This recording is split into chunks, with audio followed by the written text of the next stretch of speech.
Président, mes chers collègues, ma question s'adresse à Madame la ministre du Travail et de l'Emploi. L'examen du PLFSS débuté en séance cette semaine est un moment de vérité sur la situation de nos finances sociales et sera crucial pour l'avenir de notre modèle social. Le groupe Les Démocrates aborde ce débat avec un esprit de responsabilité et de dialogue pour œuvrer à des consensus utiles aux Français. Nous proposons pour cela la préservation des petites retraites et nous saluons par ailleurs les avancées permises par le texte pour nos agriculteurs. La prise en compte des 25 meilleures années, comme dans le régime général, est une source de justice et de simplicité.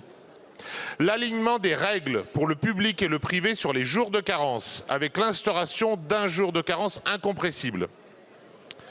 Une modulation de la réforme des allègements généraux sur les salaires pour trouver le juste équilibre entre la compétitivité de nos entreprises et la nécessaire lutte contre les trappes à bas salaire.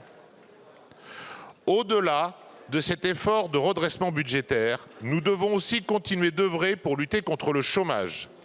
Car c'est aussi par une politique d'emploi ambitieuse que nous rétablirons nos comptes sociaux. Plus d'emplois, c'est plus de cotisations pour financer notre politique de protection sociale. Dans ce contexte, Madame la Ministre, la baisse des moyens de France Travail nous interpelle, alors que nous devons permettre un meilleur accompagnement des personnes les plus éloignées de l'emploi. Toujours dans le domaine de l'emploi, il nous faudra aussi poursuivre l'amélioration de la formation tout au long de la vie, ne laisser personne au bord de la route en faisant de l'insertion professionnelle une réalité et faire évoluer notre système d'assurance chômage pour faciliter les retours rapides en emploi. Madame la Ministre, quelles sont vos orientations en la matière que le gouvernement compte défendre? Je vous remercie. Merci. La parole est Madame Astrid Panosyan-Mouvet, ministre du Travail et de l'Emploi. Merci Monsieur le Président.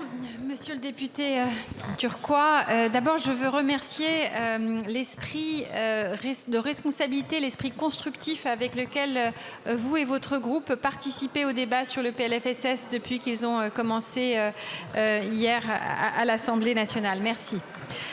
Vous m'interrogez sur la question de la bataille du plein emploi qui est toujours devant nous parce que nous avons baissé effectivement le taux de chômage à des niveaux historiques ces dernières années, mais nous avons toujours un taux d'activité qui est relativement bas sur les jeunes, les seniors et les personnes durablement éloignées de l'emploi.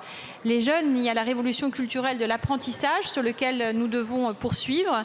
Les seniors, comme vous le savez, le Premier ministre et moi-même, nous avons demandé aux partenaires sociaux de s'en saisir pour avoir enfin un accord ambitieux sur les seniors et on pourra en discuter lorsque vous le souhaitez. Mais la question est dans l'anticipation pour pouvoir permettre en milieu de carrière d'envisager les reconversions, les aménagements de postes pour pouvoir travailler plus longtemps.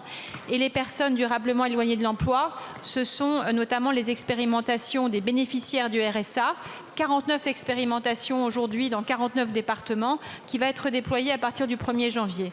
Vous m'interrogez sur France Travail.